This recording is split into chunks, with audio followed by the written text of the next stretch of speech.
Warning: the following episode contains themes of addiction and addiction-related abuse. Listener discretion is advised. Last time on Desperate Attune, the crew were mobilizing for the next phase in the war against the falling star. Ustad Klev had joined the club at the Ruby Jetty by replacing the man he'd killed in a duel, and he'd used his new position to cut Saida off. Furthermore, his daughter Mylera was stalking Bidrohi with an intent to shank any member of the Rising Moon caught out unawares. To bolster their ranks, the crew approached ex-Rising Moon swordswoman Mona Darling to convince her to return. She'd been grievously wounded during Rama's disastrous assault on the Chakravarti temple years ago, and now hid those injuries behind a painted mask she'd found in the depths. Unbeknownst to her, the mask had been blessed by the King of Liars, and was slowly transforming her face in its own likeness. Now, having found a stable job in the mines with fewer occupational hazards, Mona wasn't interested in taking up the sword again, but with some needling from Clem, words of encouragement from Mushfiq, and a reminder from Bidrohi of the sister she'd left behind in Wundervest, Mona came around. Shortly after, the crew was visited by Giscard, Moss's contact in the Silver Nails. He'd heard the crew was in a spot of trouble and offered to help. Clem, distrustful of the Silver Nails, immediately rebuffed him, but Saida, figuring that they could use all the help they could get, took Giscard out back to have a chat in private. There, Giscard revealed that Rakis and its exes. Shortly after, the crew was visited by Giscard, Moss's contact in the Silver Nails. He'd heard the crew was in a spot of trouble and offered to help. Clem, distrustful of the Silver Nails, immediately rebuffed him, but Saida, figuring that they could use all the help they could get, took Giscard out back to have a chat in private. There, Giscard revealed that the demon princes Rakis and Ixis were in the middle of a power struggle, and the crew had been caught up in it. Though he didn't know the details, he further explained that the death of any Falling Star members in Wundervest would benefit Ixis. By killing them, even in self-defense, the crew would be falling further into Ixis's hands. Unable to move against the Falling Star directly, the crew had to try a new approach. They learned that 3 of the Falling Star masters, Ankia the Veiled, Ranveer and Mylera Klev, would be attending a show put on by the Blue Smoke Troop, and they decided to attend as well, to pick them off one by one in a game of social engineering.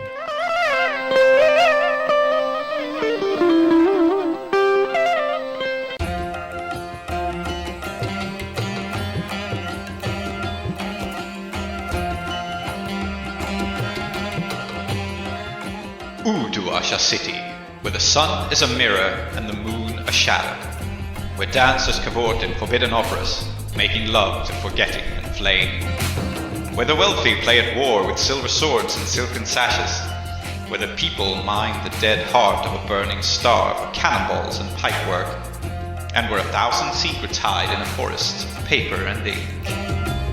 Here, the 5 keybearers reside, the 5 who know the secrets of the broken gates of death. 5 only. There is no 6th spire, forlorn and forgotten in the desert. There is no one who looks to the displaced, the poor and destitute and landless, whose ancestry has been stripped from them by foreign looms and foreign sparkcraft, and no one has ever heard of the House of Ending. But this is their story. Their roots pulled up and burned, they stand in filth up to their necks, and that is precisely why they must keep their heads ever high. Welcome to Uduasha, immigrant. May it fear the name of the house you will build. Welcome to Desperate Attune, an actual play podcast about characters with their identities in peril, played by an international cast devoted to fiction-first gaming, collaborative world-building, and complex character drama.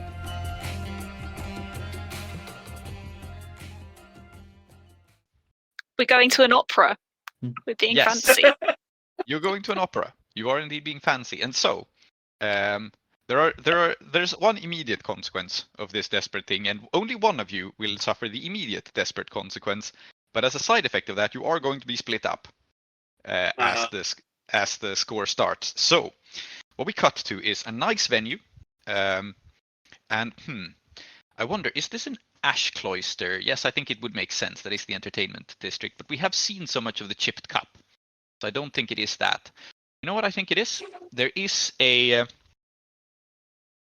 pillar in Ash Cloister called the Old Pillar, which is a platform on which only the masters of the art dare perform, because you're traditionally supposed to scrutinize those on the pillar. It's basically used as a trial by fire, like a graduation test for poets and artists and performers. And I think we are around that old pillar. I don't think anyone of the blue smoke troop is ascending it now. Because being up on that is like, drawing the spotlight on yourself. Yeah. But there is this open air area around it where this opera is being performed. And, particularly histrionic or attention craving people might climb it as part of the opera, but they're not on it as we start. That's good. So it's this open air sort of like amphitheater thing with old pillars standing around. It's like very much the ruins of a previous thing. Down in the amphitheater, the opera is being performed. Mumtaz is doing the main aria, and there have been some booths set up, which are like shaded with, I forget the word now, but you have flappy cloths on top that look fancy and frilly. There's a word for this, but anyway, shades basically that are set up for people like the Ustad whose name I immediately forgot, the Veiled, Ankia the Veiled.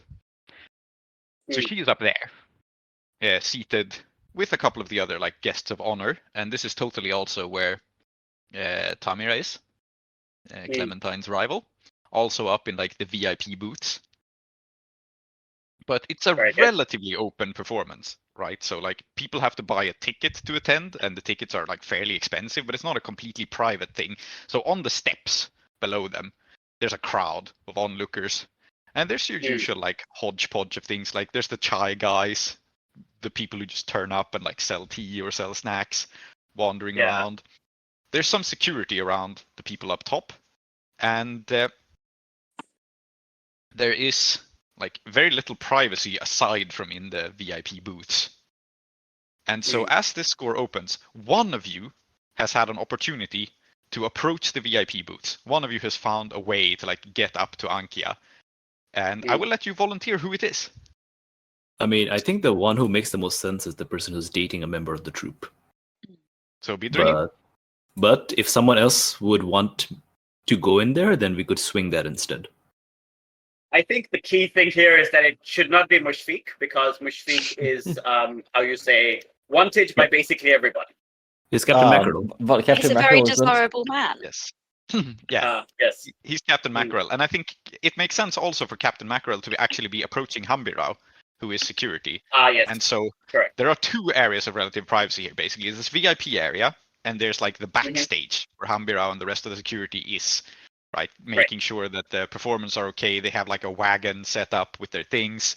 They have built some temporary lodgings. They probably are using parts of the old monastery that was here too. So there are these like low buildings that the performers can disappear inside.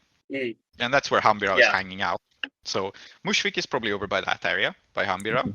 You know what? Tell you what. There was probably a very brief conversation where Bidrohi, and he was like visibly sweating. He'd be like, Saidanti, I have spoken to Mumtaz. You know Mumtaz, my girlfriend. She's in the blue smoke troop. We have been introduced, yes. Yes. And he's like uncharacteristically nervous. You've never seen him like this.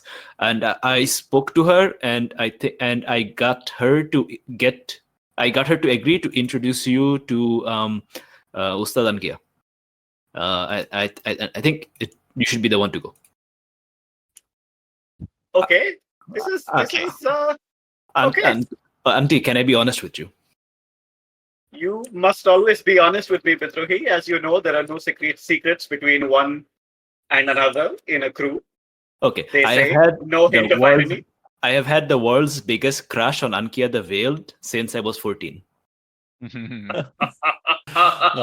Yes. Does your girlfriend know this? Yes, and it's fine. That's all I'm going to say about that. Please don't ask more. But the problem is that I don't think I can be there and do skullduggery up there with her. I don't think that would go very well. You should go. You are smooth, you are collected, and you don't give a fuck. Excellent. So, Saida is going with Mumtaz into the VIP area for this introduction. And it makes sense for Mumtaz to handle this introduction. So the two of you are going in there. I think Bidrohi is just kind of hanging out in the audience where he can see everything that's going on with everyone else. So he can look down towards the performers and sort of see the area where Mushfiq is. And he can also look up to the VIP area and sort of see the area where Saida is. Clem, I think what makes sense is that you would be with Mushfik and talking to the security guys, but it's up to you. Yeah, I would like to make it known that Clem has visited and probably paid way over the odds for a cup of chai. Yes. Nice. Excellent. So you have your chai. And I think we're hanging out together. Okay, very good. Yeah. Okay, so Clem and Bidrohi are having chai, Mushfik and Saida are the two people doing the approach. Yep? Yep. And so, where we open is, we see, like the first cut here, is we see Saida head into under these, they're not called tarps, it's a fancier word for tarps, but like these tents, I guess.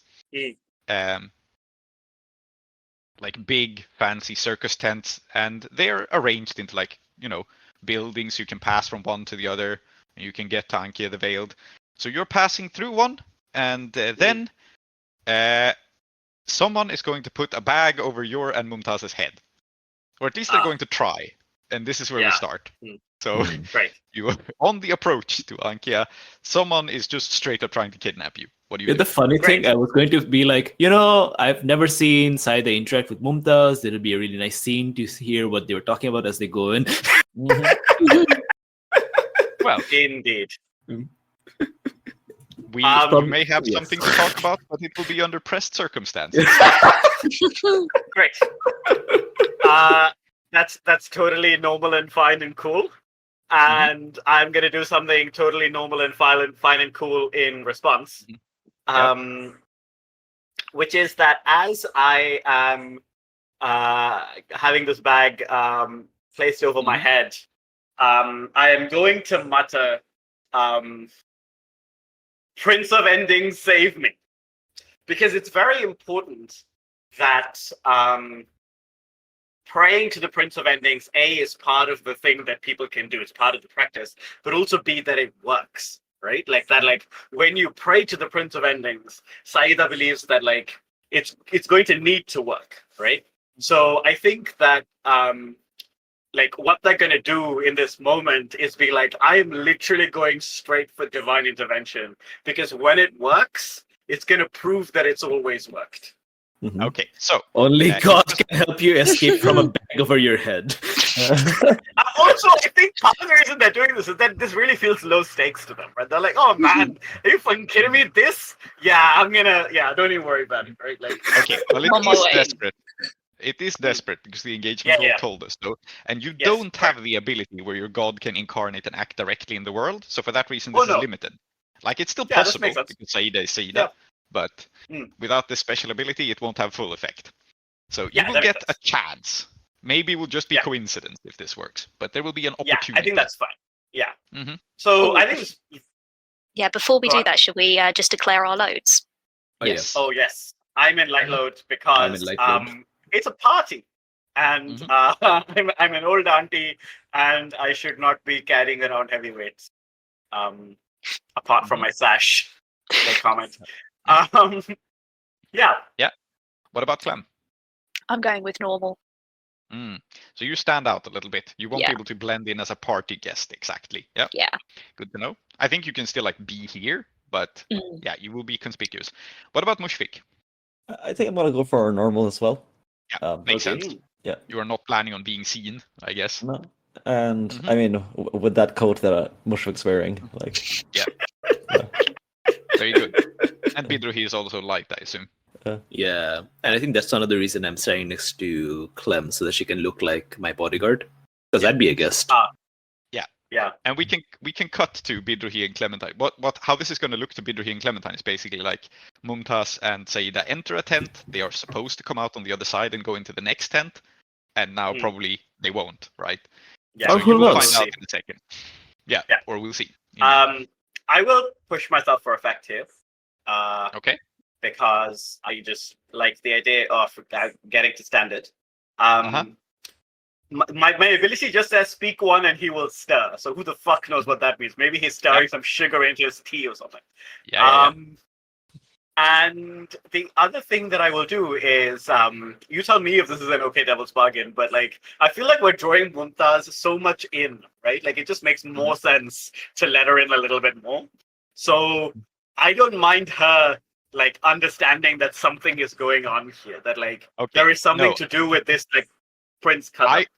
I will give you a harder bargain than that. It's not enough that she finds out something. When you speak these names, you can give people's visions. If you're okay with giving her an overwhelming, debilitating vision, you can have a die. Okay. Yes. Good. I think. So this is like the first 2 words you've exchanged with Mumtaz, which is like, yes, yeah. She's just through this tent. Let me just take you there, and then debilitating vision. Okay, good. Yeah. So then maybe with standard effect, it's going to be that whoever's put the bag on my head is also going to have a vision? Yeah, quite possibly. That's the intervention, right? Yeah, okay, makes sense. Okay, Attune? Yep, makes sense. Great, 3 dice, so Desperate. Desperate Attune. Standard. Can I assist? Yeah, I also get 1d to speak the name of a god for my purpose. Okay. Do you need an assist then? How many dice are you rolling? You don't. I'm at 4, so the 5th dice doesn't make that much difference. I'll save the ability. Yeah, then. save your stress. Yeah, okay. Absolutely.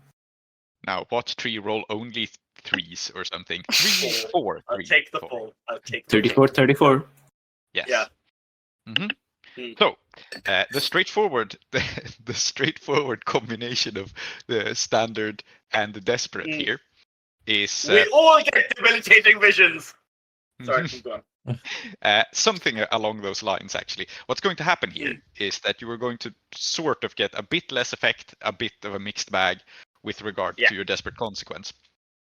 What's going to happen is they put a bag over your head, you speak the name, they drag you out of this tent into some dark place that you didn't see, maybe some kind of secret tunnel, secret entrance or something. Mumtaz is immediately debilitated by this vision.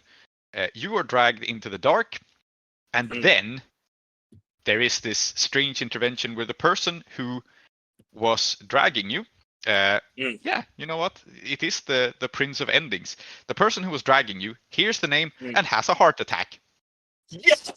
This is exactly what I want. Are you fucking kidding me? Oh yeah, you fuck with me, I will heart attack you to death. I will write your name in my little notebook and the death note will make you go by. It's probably just like, it could be just a coincidence. They are exerting themselves, strenuous activity, dragging someone inside, hot day, all of that.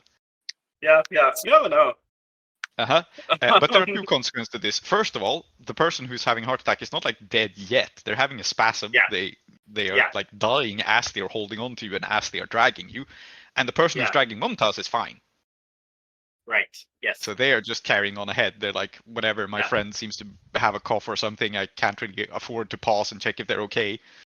Yeah. Yeah, I think so. Is the desperate consequence here that like I am not fully free and Mumtaz is getting dragged away?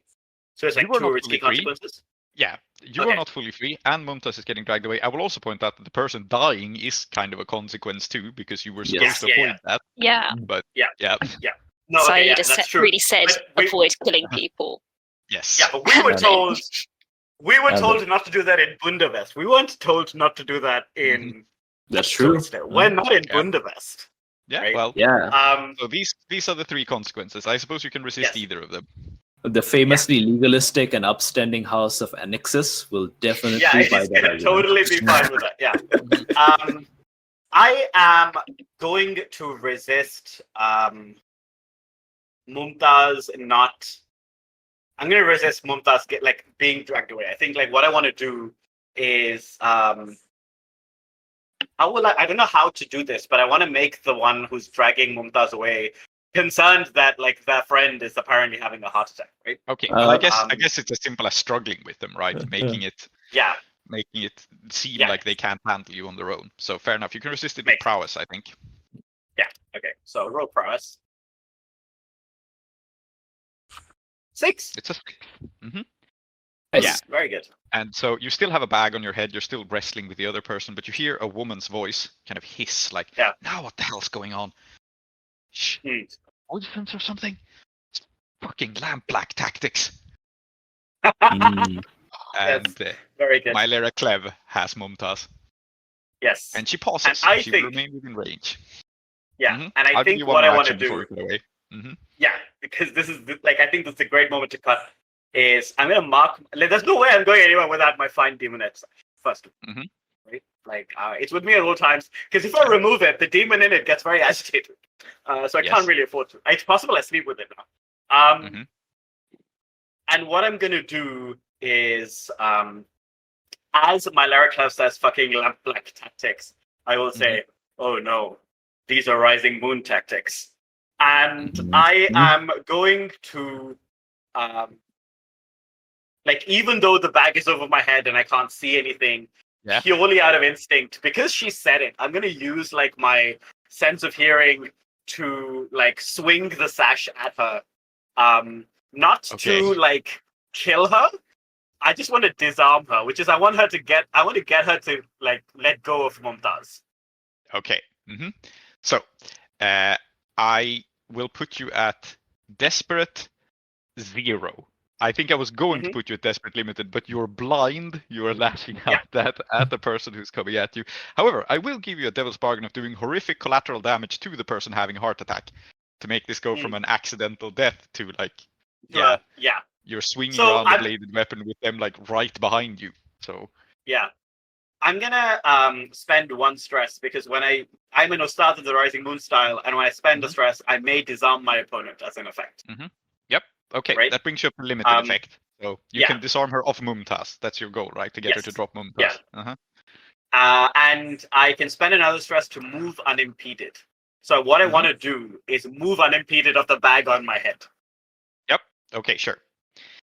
So I think with these two stress, how we'll frame it is you will be a desperate limited still in terms of like the one effect you will get is you will get Mumtaz free. You will also, if you spend the second stress, just be disentangled of the person who was holding you, so they stop being a problem. I don't think it really helps you deal with Mumtaz, but it does mean that you can like move around freely again. Yeah. So you just overcome that obstacle for free. So desperate limited then. And this is a skirmish, I think, right? Cool. Do you take the devil's bargain of doing collateral damage to your kidnapper? Man, I think it's a really good devil's bargain, but I'm not going to take it because Saida knows that if there are deaths, they better look like, oh shit, bad luck. They cannot afford to look like I went and shanked somebody.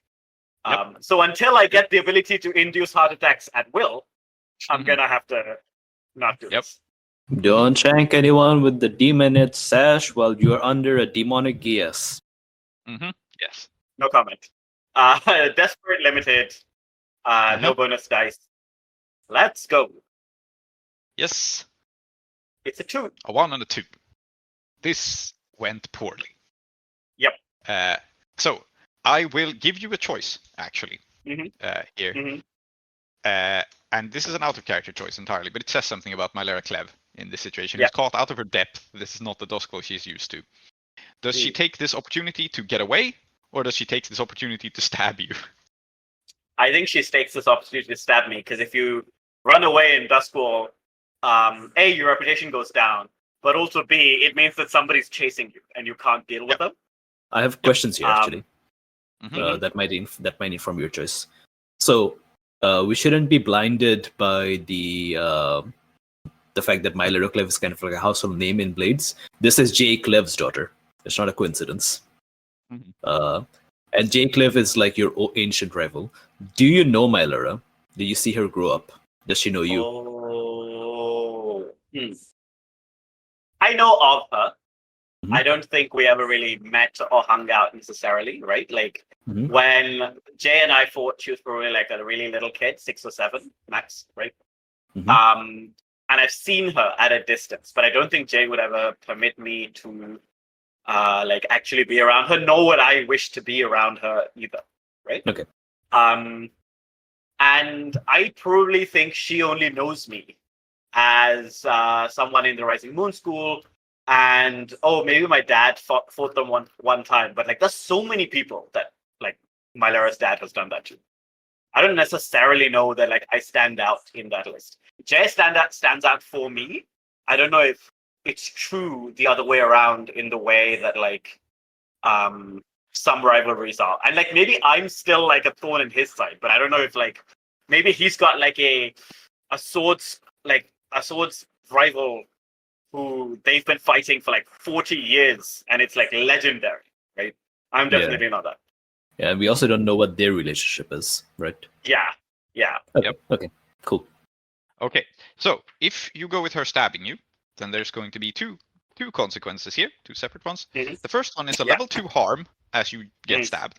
It is not level 3. She's not trying to kill you. The second nice. one is a temporary level 3 debilitating harm of the poison, because fucking lampblack tactics, right? You're gonna use poison, I'm gonna use poison. So there's going to be debilitating pain. And it's not like you just get knocked out, but you are going to have like, liquid fire through your veins, utterly incapacitating you. So I think I will one normal level 2 harm and a temporary level 3 harm. Yeah, I will mark armor against the poison, I think. And the way that the way that I'm imagining this is that it's not, because I am in light load. So, I mean, we get some extra load because we have the ability that gives us extra load for armor and weapons. But also Saida's like an old auntie type. So I think that what they've actually done is they're wearing probably some kind of like leather or something, so that like when I get stabbed, not all of the poison like gets straight into me. Like there is some resistance. Fair. So then you take two level 2 harms. One temporary, one permanent, or one lasting. Yeah. You can frame these however you like. One of them is just pain, and the other one is a stab.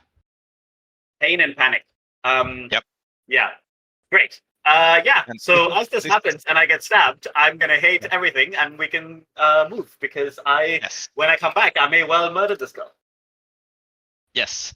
We shall cut back to Bidrohi and Clem, who have by now noticed, I think, because again, this was very fast. They were passing through like a small tent, right? So they go in, you follow them with your eyes, you expect them to come out the other side, and then they don't, and then they don't, and then they don't. And I don't think it takes more than, it's not minutes before this is suspicious. It's like 30 seconds and this starts to look suspicious, right?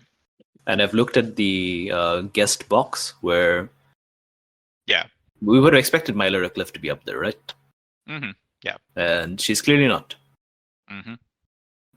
Put two and two together, and I turn to Clem and say, we should get over there right now. I fear something really bad happened. After you. After you, then. Let's move. The issue Let's try is, as shit anyway. Yeah, the issue is, of course, that there's a guard standing outside of that tent because you're only allowed to enter with VIP access. So he may or may not have known what just happened behind his back. Maybe he completely doesn't know at all, but he's been told not to let anyone in. So what is this tent? Yeah, so basically I'm imagining this tent is like more or less the entrance to the VIP area, where you go in, you're under shade, you can grab like a glass of water on your way through, like a welcome drink kind of thing. And then you step through and you walk out onto like the private, again, they're temporary boxes. All of this is like rigged up outdoors, right? But then you walk out on the other side. So it's basically like a checkpoint that you go through. There's a guard. And it's not like there are fences everywhere. You can enter other ways, but it's really obvious if you enter through any other route, right? It's like, at festivals, they have these little low fences that they put out. It's not like you can't jump over them, but people are watching. People will see you jump over them. You're meant to walk through this tent to get in. Okay. So I head towards the tent. Yeah. Head towards the tent. And do I know this guard? Like, is he like a blue smoke troop guy? I think he is... No, I think he's some lower ranking Falling Star member, actually. It makes sense for him to be... Interesting. To be put on this kind of duty. Because, again, the Falling Star paid for this. It's like their show as much as this Blue Smokes. Okay. So I go up to this guy. And I'm going to just be like the kind of... I'm just going to give him a nod. And I'm going to... I know this won't work. But I'm just going to give him a nod. And I'm going to act as though I can just walk in. Yeah. And he says, like, sorry, sir. Invitation? Invitation? Oh, of course I have an invitation. And then... I wonder if I actually can get one. Like, I'm dating a star. In Yeah, the I Blue think you Smoke group. can, and you Yeah. gave it to Saida. I think that's what we established. Hmm. Okay, can I do some sort of Yeah. roll or flashback? Oh, sorry, Tim, do you have an idea? I was going to flash back and see, could I have set up a meeting with Tamira? I think a lot of the hatred here is from Nice. Clem's side to have maybe talk about coming back on the payroll. Okay, we can absolutely do this, but it's a whole scene. Like, it's not just a brief flashback. So we'll flash back to it and we'll see how it goes. It's a scene with stakes. It's a scene that can go wrong. So, absolutely, you have come hat in hand to Tamira's estate. And I guess Tamira is from Sunfall then, which means she probably has her shop or whatever, her business in the foreign quarter. Right? Yeah. So, yeah, we're flashbacking to a market with some sort of business. She's a hedonist, so I guess most of her money is from... actually, does she have an honest business at all? Or is she just like a dilettante? Oh, business of pleasure. Business of pleasure, baby. She just indulges a lot. She's the dealer that indulges in her own product. Okay, well then I'm going to go off of your inspiration and say that she imports wine. She's a wine merchant. So that's the... not just wine, probably like all sorts of alcohol. That's what she deals in.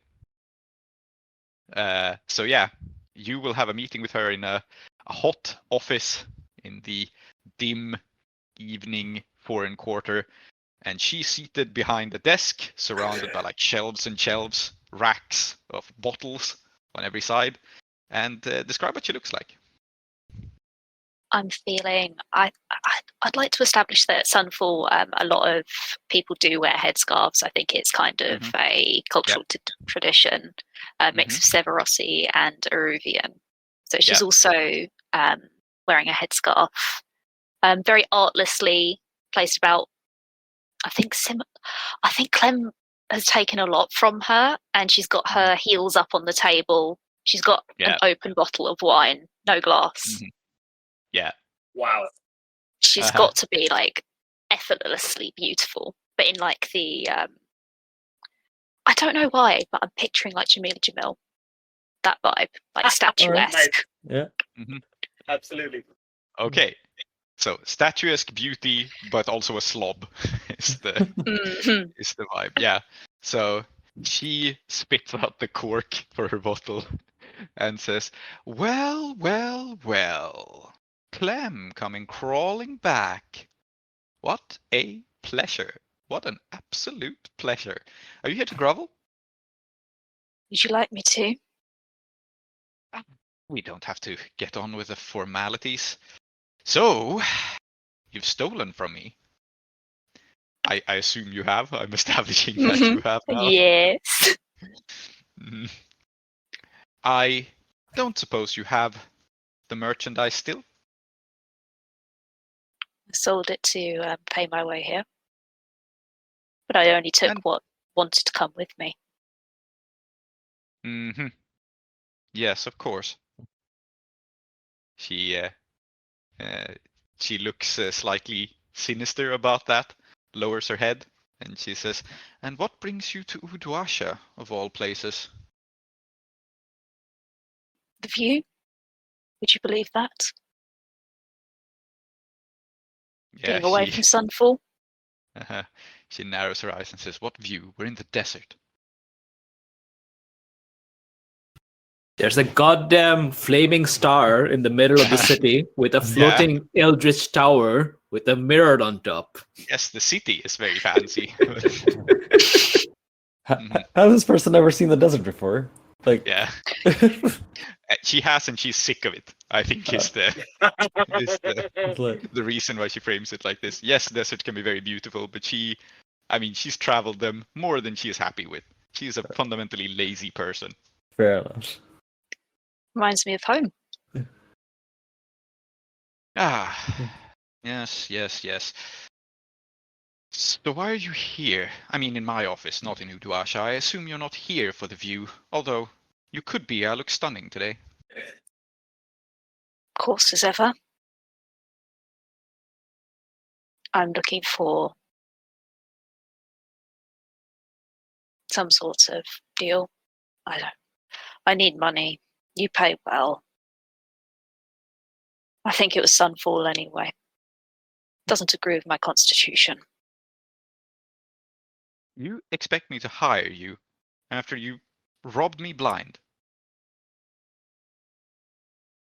You always like to spitfire. I'm interesting. Yeah, I think now is where you make a roll of some kind to see if this works. Absolute confidence of somebody who casually just says, "I'm interesting." Mhm. Like, I mean, that's what you want. I mean, Can I you're assist you? definitely compelling to Tamira. Can I assist you? Mhm. Yeah, Would you accept such a thing? Would you have Sure. told me about this meeting in advance? I think so, yeah. Mm-hmm. Yeah. Clem think- trusts these people. Then you should say, please make sure you mention that you are working with famous international badass Sherikatam. Bonus die from working with international badass Sherikatam. Okay, I guess Mhm. maybe I don't think she has heard of him actually, but I think she will What? assume that this is a. Hot boy. Yeah, I mean, listen. Roll for it. Imagine being told that you can hang out with Sherikatam. Why don't you roll for it and then we'll see Yeah, if she's it heard depends on of the outcome. international badass shit. Excellent. She Okay. better. She better have. Yes. So, okay, you have a bonus die from the assistants, and I think your position and effect. So what you want here is basically just like an ability to enter the VIP area, which Yeah. I think you can do with standard effect. And I think it's risky, and the risky consequences. I mean, you will have to do a job. You'll be hired for something, and it won't be being a badass bodyguard Fortunate. necessarily. You can go for great effect if you want to have control over it, like if you want to push yourself a trade position for effect or something. But I think risky standard with the risky consequence of, Tamira's in charge. You know what? Another thing that occurred to me about Sherikatam, mentioning Sherikatam, is that she may have heard of him in the sense that there's wanted posters for him. Yes, that is true. That is true. Okay, excellent. Then I will give you the devil's bargain, if you want to take it, that she is interested in the ransom money on one Sherikatam, and that's why she hires you. Yes. I think that's very exciting, yeah. Mm-hmm. That's definitely interesting. Okay. Cool. Sure. So then you have bonus die. you have two bonus dice, and Tamira not only knows about Sherikatam, but is actively trying to catch him. This is As all men and women in Uduasha are for various reasons. yes. So risky standard unless you want to modify it.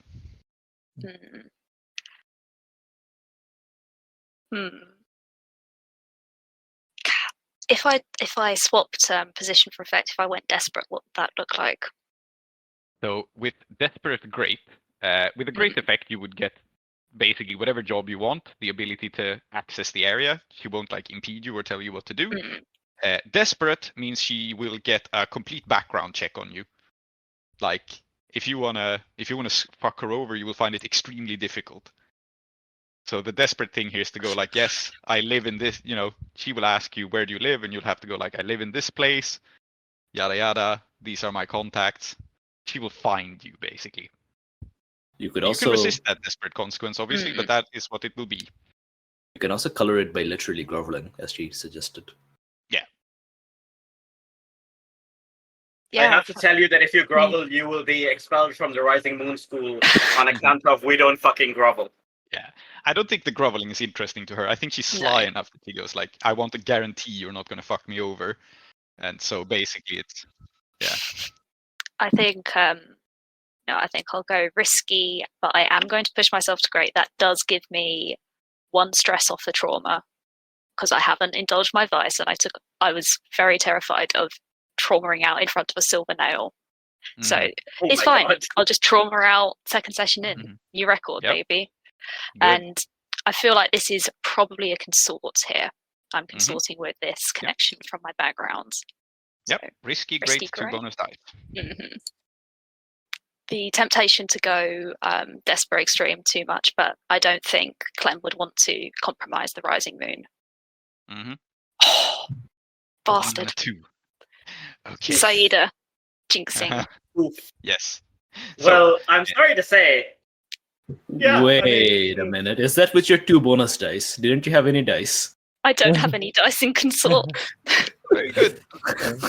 And you don't get any bonus dice because this is your rival you were consorting with. So very good. What will happen here is that she is going to totally give you an what she says is an invitation that you are going to realize in this moment is not an invitation. Like, it's in an envelope. It looks like one, but it isn't. And the risky consequence is quite simply, okay, so you're an associate of Sher Katam. Interesting. Someone should be watching you to see if you interact with that fellow. So Tamira's bounty hunters are now in the scene as well. Unless you resist it. So like the consequence happens in the now, which is when you realize that this was all a ploy. Tamira just set you up so that she could watch your movements and catch Sher Katam. That's Fuck it, yeah, I'll bad. resist it. Mm-hmm. Yeah, I'm going to resist it because Clem would. Okay. She would not want this. Then I guess you have shaken your tail. So like you figure out that you have been followed. You figure out that you've been duped. But yeah, let's see. If you trauma out here, then I guess you are probably busy shaking your pursuers actually. Yeah. Sounds like an insight resist, I think. It sounds to like understand, resist, yeah. Mm-hmm. Because she's deceiving me. Cool. Let's fucking go. Mm-hmm. Well, I saved 3 stress. I do trauma out. Good. So as you're about to go up and follow Bidrohi, you see Tamira's thugs, and probably it's not even just Tamira's thugs, it's your former co-workers. Like, you used to work with these people. They were part of her security team, as were you. And they go like, that's fucking Clem. And you have to shake them. Like, you have to lose them. So the good news is they won't be finding Sher Katam. They'll be too busy chasing after you. And we can cut back to exactly why this confrontation with them traumatizes you. Actually, let's not cut back to it. Let's do it now. Let's keep the spotlight on you. So, you try to evade them, and then you run right into one, and you feel his rum breath, because most of the people Tamir employs are heavily alcoholized. That's how she keeps them loyal. And it's a large, ragged, beardy Severosi man. Who should have a name. I'm going to name him Tamerlane. Nice. Recently watched The House of Usher? No, I was just thinking Tamira Tamerlane. Yeah. Yes. So it's a cool name. It is a cool name. Yeah.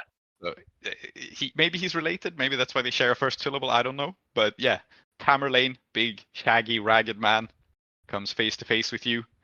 And growls, like, so, you think you just run off to Uduasha, is it? Heard you had a talk with the boss, but you ain't had a talk with us.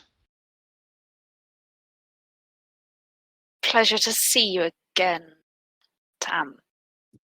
No, it isn't. How's the wine? How's the... I think, at this, Clem's like, very much looking over it, but he like, get the fuck out of here. Yeah. And I think to establish your trauming out here, I think it's necessary now to like, how did you screw these people over? I think this will be the basis of your trauma. It'll be like something that happened before, but it's brought back to you now. I ran off. I ran off first.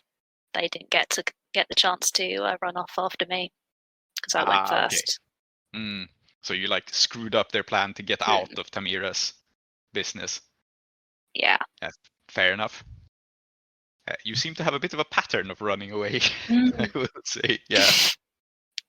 So, yeah, he growls and he goes, Listen, I wasn't able to get out. You got something here in Uduasha? Well, good for you. Good for you. I don't know anyone here. Don't even speak the fucking language. And he like tries to take a swing at you, but he's too drunk. And like the threat you're under here is not, You're not under any physical threat. You realize that like you can take these guys easily.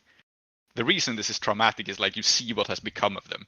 These used to be like proud warriors like you, and Tamira has reduced them to helpless drunks. And that's why this is traumatizing. And so I think we'll leave there. We don't have to dwell on the misery any further, right? But like you can easily fight your way free. But you become aware of what sort of person Tamira is. She is a dealer in alcohol and drugs in the very worst way, and she has no problem ruining people to their very core. What a lovely person. Yes, and you tried to do business with her, so that's good. Mm-hmm. Speaking of doing business with her, so I think I am. So Bidrohi, it turns out you're alone. Yeah, Clem. I'm stopped, and my invitation is asked for, and I already gave the invitation away. And like, if I had more time, I'd like bullshit my way through it. And I think at some point I realized that Clem, who said after you, didn't in fact come after me. I don't know what the hell happened there. And this man, I'm just going to walk past him, and if he's going to, and of course he's going to try to stop me again. And then I'm just going to kind of duck under his arms and just kind of like do some sort of like weird twisty thing, and then I'm just going to disappear into the darkness of the tent and just rush after them. So basically, I'm just going to be literally, I'm going to slip out of his grasp. Okay, so there are two steps here that are actually kind of challenging. Mylera, in case that wasn't clear, actually slipped out of like a somewhat secret entrance. She used the darkness of the tent and like some hanging drapes and whatever, that it's not immediately obvious where you can run and hide. I just want to make that clear. So first it's a finesse roll to slip out of this guy's hands. Sure. To slip inside the tent and maybe even hide in the tent, but you won't necessarily find Saida right away. You'll probably hear her, to be fair, but Okay. There's not like an open door you can walk through. Yeah. First thing is to get past this guy and to kind of like lose him in the darkness of the tent. And then I can decide what I want to do. Yep. So what's my position? And it's risky standard. Okay. Feats of finesse are unusually impressive. So this guy will be like, damn, he's good if I succeed. Yep. Absolutely he will be. Yeah, risky standard, right? Okay. Do you have a Devil's Bargain? I could push, but do you have a Devil's Bargain? Okay, yes. Devil's Bargain is they prepared for this eventuality, and this guy who appears to just be some novice or whatever is actually a real badass red sash sword fighter, and you're going to realize in the moment you slip past him, like his fake mustache falls off as he tries to catch you. And he's one of your idols. Oh yeah. Okay, very cool.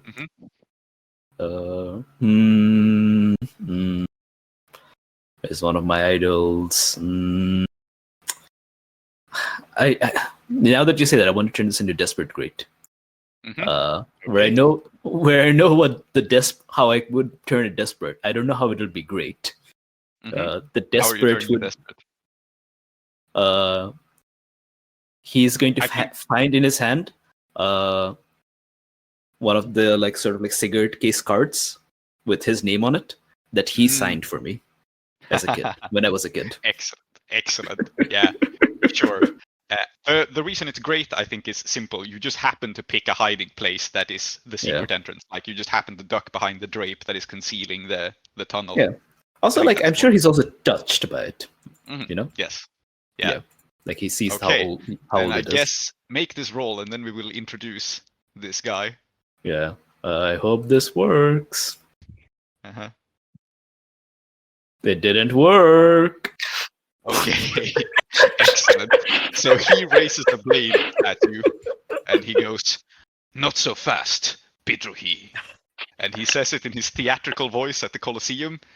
He pulls off his fake mustache, and you recognize Ranveer the Black Blade. Ranveer the Black Blade knows my name? Yes. I yell out because I just can't, I just can't. Yeah.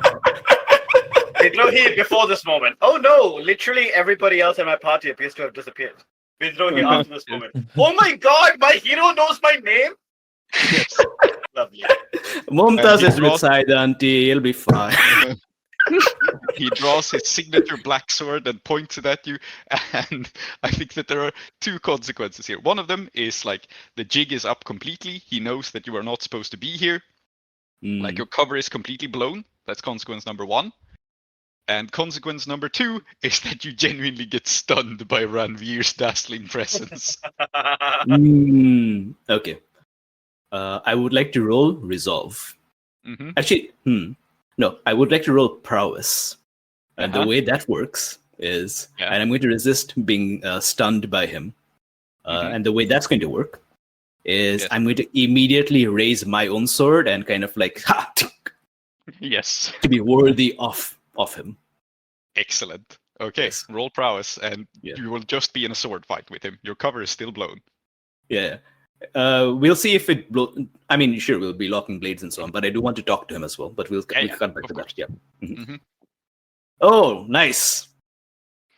A 6. Yeah, I'm always ready to draw swords. Not stressful. Yeah, you cross swords. I cross swords with Black Blade. I cross swords with Turzan Diamond too. I can cross swords with this guy. Yes. Mm-hmm. Absolutely. And so I guess as you cross blades with him, I'll establish that he's known as Ranveer the Black Blade, and he is also called the Domineering. His thing in combat is that he tends to completely he likes banter, and he takes over the situation. He's famous for taking control of things. Mm-hmm.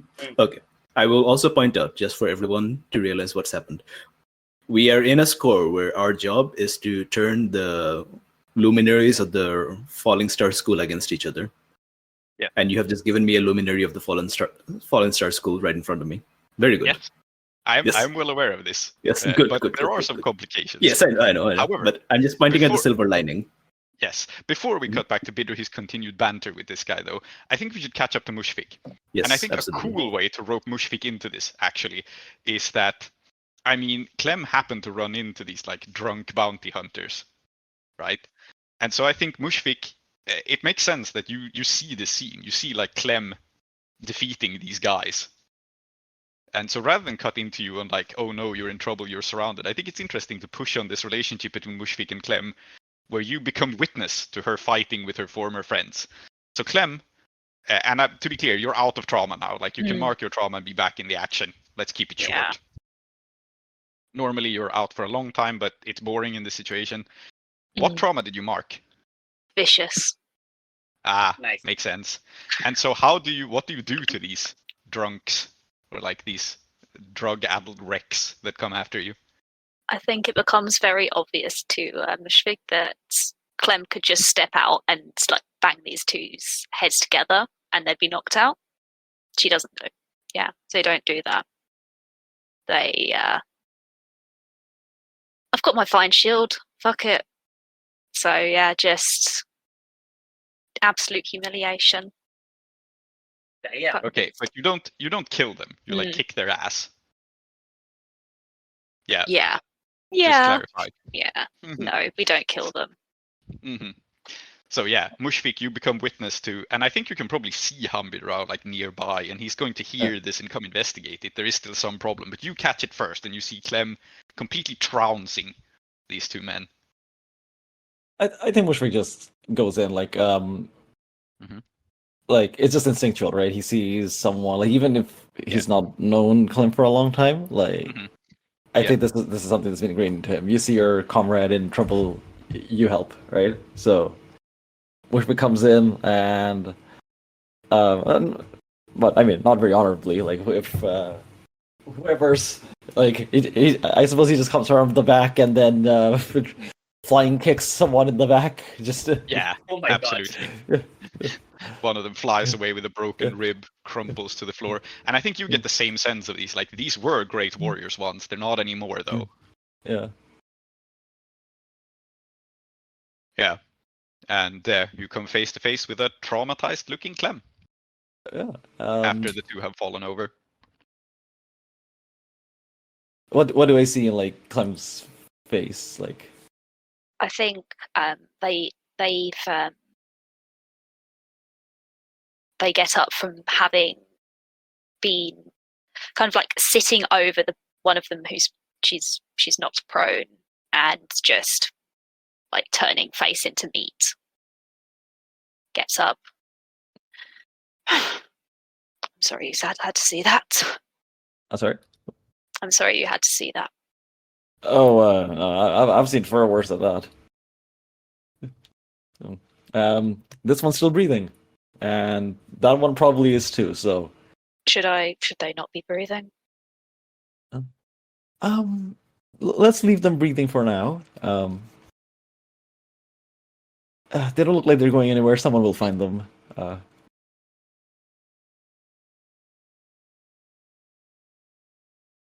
And Okay. though I suppose, I mean, who are these guys? Nobody. Nobody. Well, I mean, what we used to do in Kethris back in the day sometimes would be like, if we captured one of their scouts, like we would intentionally not kill them, just so like they would then send friends to come and rescue that guy, right? And then you capture all of them too. So, we could dangle him up somewhere, like so if people get a good view of him, and then anyone else comes in, we'll be, we get him as well. These people were looking for you. Oh, again. If you want me to kill them, I will. They cannot. They shouldn't be coming after you. Make an example. No, so out of character, I don't think like making an example of these guys will really do anything, because Bushra's got far more like dangerous people after him. So he's like, I think she was gonna no, small fry, right? Like we'll let him go. Like Also, if Mushfiq they're- doesn't know that they know about Shirakatam. yeah. It was, yeah, it's alright. We'll let them go. If we're to send a message, we have to send a message to someone higher up. Oh. But okay, but I think after all that, at one point, Bushwick will realize that even though he's seen far worse than this, it doesn't look like Clem has. So like, and maybe it makes sense for his character to not understand that. Oh, you don't spend like most of your life like just locked in like a guerrilla war where like you could die any second, right? Yeah, he also does not understand that Clem has been fighting their former friends. To be fair, that's probably also something that colors this, right? Yeah. But I think also as you're having this conversation, Hambirao, who is security, is coming to investigate this. So Excellent. the two of you are going to come face to face with Hambirao Klev. And do you want to continue the conversation first? Is it Hambirao Klev? No, not Klev. Sorry, it's not Klev. Okay. I mixed them up. You're quite right. He's not related to J. Klev. Okay. No, but him and He's just Mylera another- have been in a secret on again, off again for the last 10 years, haven't they? Oh yeah. His name is actually Hambira Ankayat. He is a noble originally. We found that out. So. Okay, so something. Does Clem look distressed? Like can Bushwick tell like if she is Clem like distressed, or like because is it a front like where Clem is saying like, oh, we can finish them off? I think it's legitimate anticipation to do so, given that Vicious, Okay. is just waiting for an excuse. All right. Okay. This is something which people have seen before. It's like, come, just look away. It's over, right? It's over, right? It's done.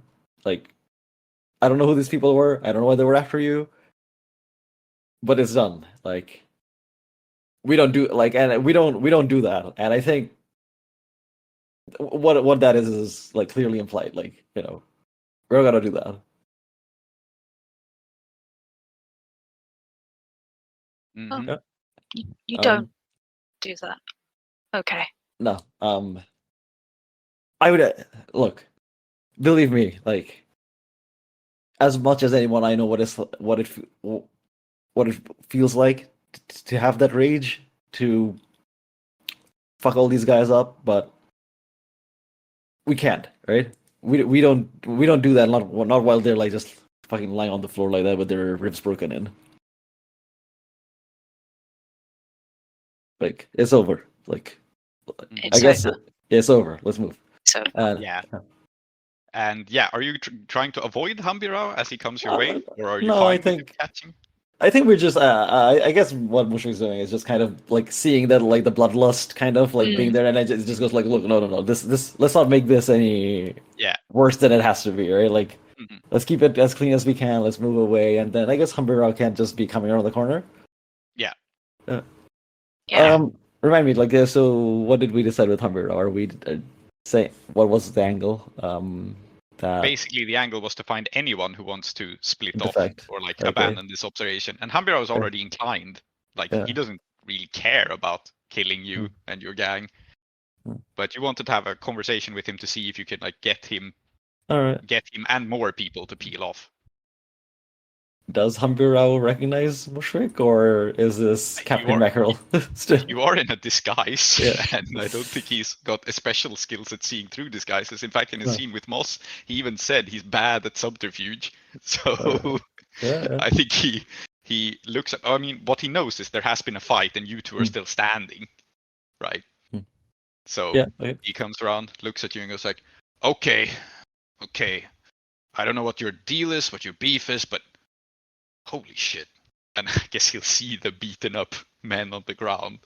And you didn't kill them, but it was also kind of a vicious fight. So yeah. And Mushrik says, "These landlubbers attacked us for no reason. I've not been on these shores 5 minutes, and yeah. and already this is the kind of hospitality you show to an international traveler such as myself." We have shores. Apparently geography is not his strong suit either. The far shores. very far shores. Right. Anyway, this area's backstage. I'm sorry they jumped you, but are you with the performers? I don't think it's unreasonable you could be with the performers. You both look kind of exotic, so.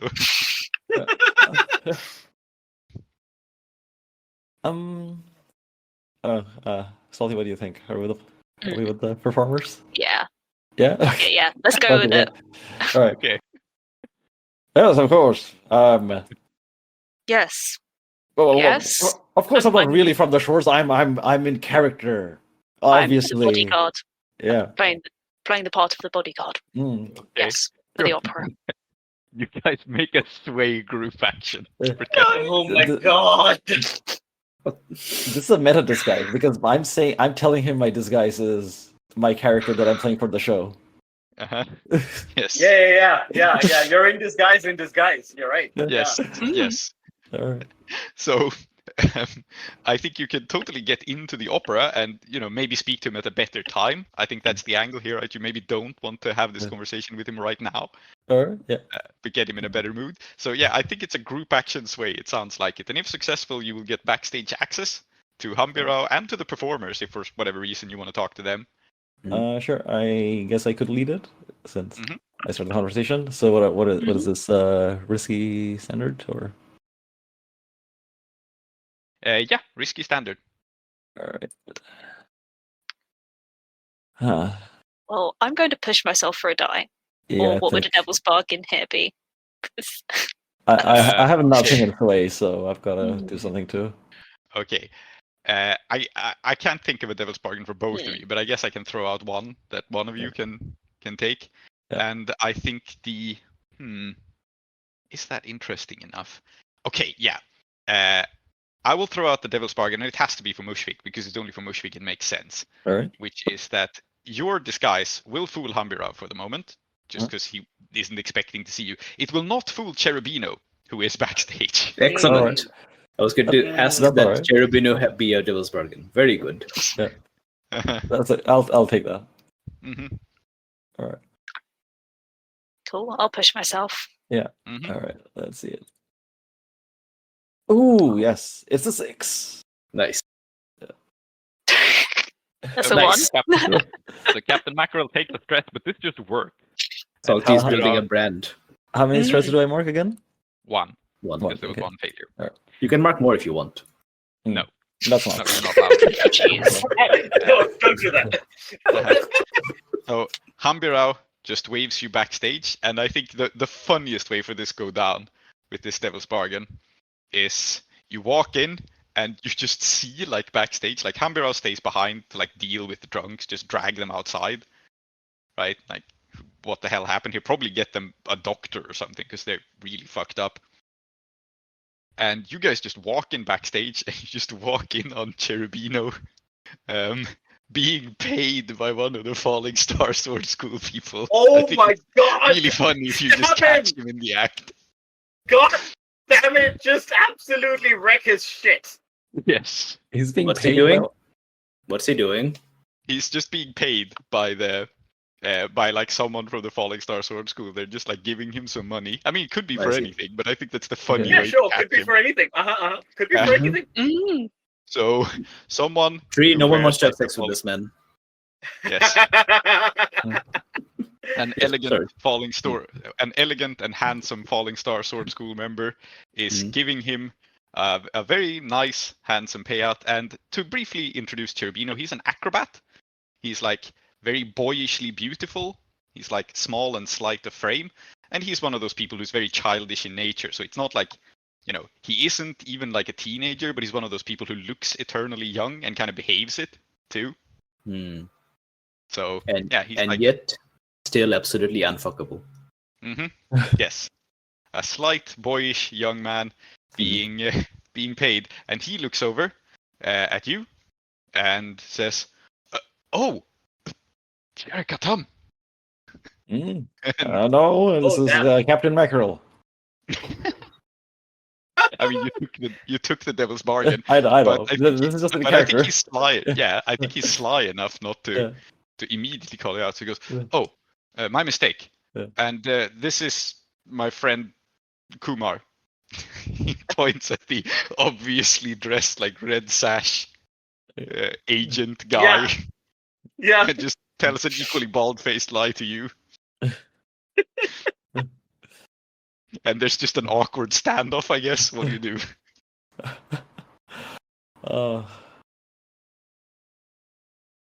What do I do? Like, Mushfik doesn't have much of a history with Cherubino.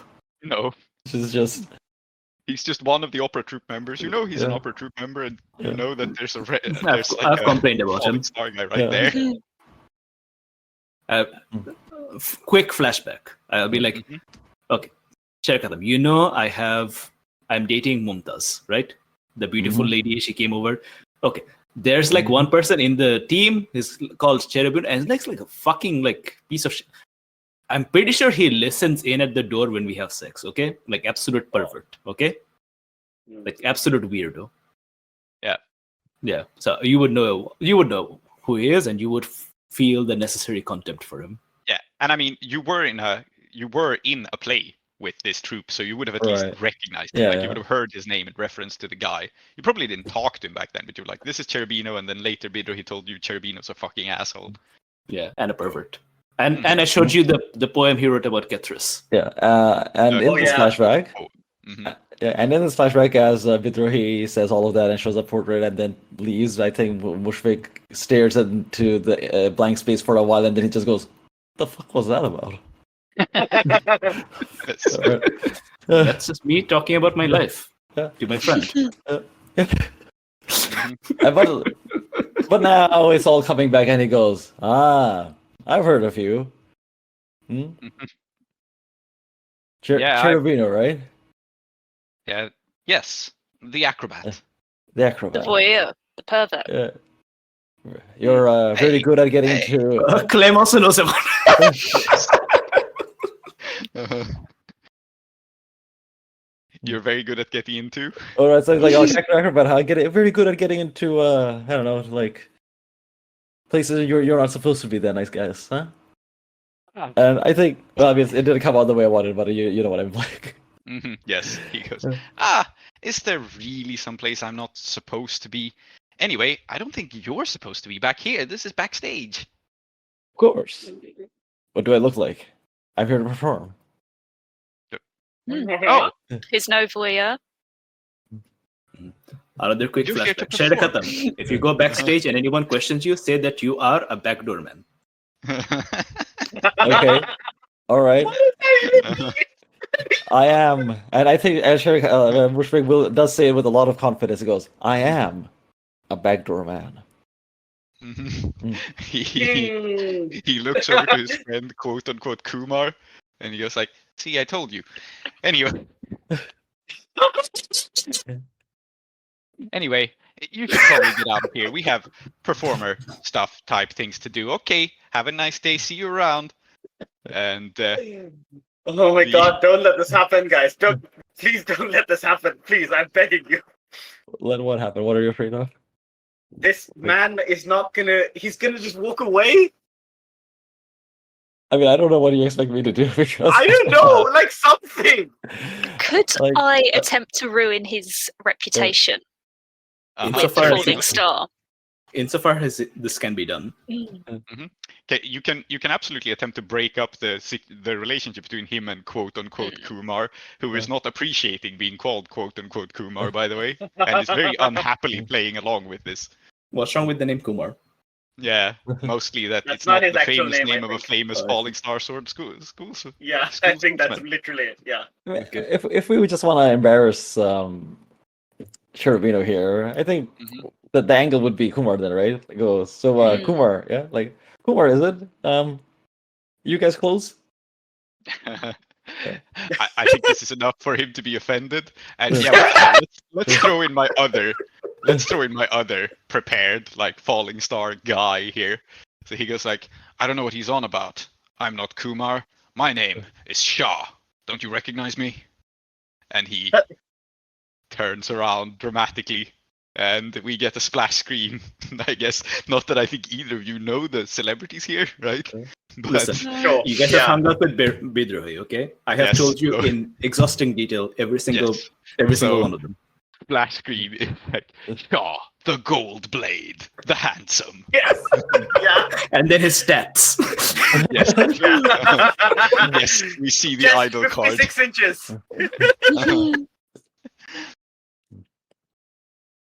And I don't know who you are, but you should recognize me. I'm a big deal. I don't recognize you. I think You recognize him? I don't, but I'm gonna go the other way. And it goes, oh, of course. Yeah, I didn't recognize you because you had your with your back turned, and it's just, Mr. Shah. I didn't expect like someone like you would be hanging out with Cherubino over here. He's a pervert. Yeah, Neither like would I. I don't go That's into why these he's hanging backdoor around shenanigans. backstage. like That's why he's hanging around backstage. yeah. He's a If you need to go to the restroom, make sure you lock the door real good. Oh my god. Okay, Yes. I think it's a roll here now. Actually, like I don't think Shah has anything against you, but I think you're trying to wreck Cherubino. So it's Yeah. like some sort of risky standard roll to completely make Shah lose all respect for him. He didn't have a lot to begin with, but Would you like me Alright. to lead this group action? Mhm. Sure. I'd like to group action wreck this this person. Oh, so this is right, is it? Because we're I destroying feel a like guy. yeah, we're destroying this Yes. guy. Frick. Perfect. Yes, group action wreck it is. So some chaos and make some noise. That's also part of wreck, yeah? Mhm. Now, Yeah. would you say destroyer applies here? I am not affected by quality or tier when I destroy, Yes. sabotage, or smash something. Cherubino's Absolutely. reputation. Yes, absolutely. Cherubino has a good This guy. reputation. You are not affected by that. You're good at destroying. things. Cherubino has a good reputation. He does actually. I mean, he has a good reputation as an acrobat. I see. Sure. We'll see if we can like Houdini his way out of this one. Yeah, Yes. we're sowing some dissent here. Yes, absolutely. I think you're set up for it. So risky standard, and the risk is mostly the Cherubino will have opportunity to act. Mm-hmm. I'm not going to take any bonuses. Nice. Yeah, nice. I think I might push myself. I've got some stress to burn and only 1 point in wreck, so.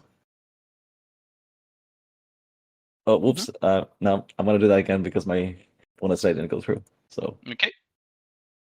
Just roll a d6. No, it didn't matter. It Mhm. didn't matter. Just roll 4 it, and yeah. 4. Yeah. Okay.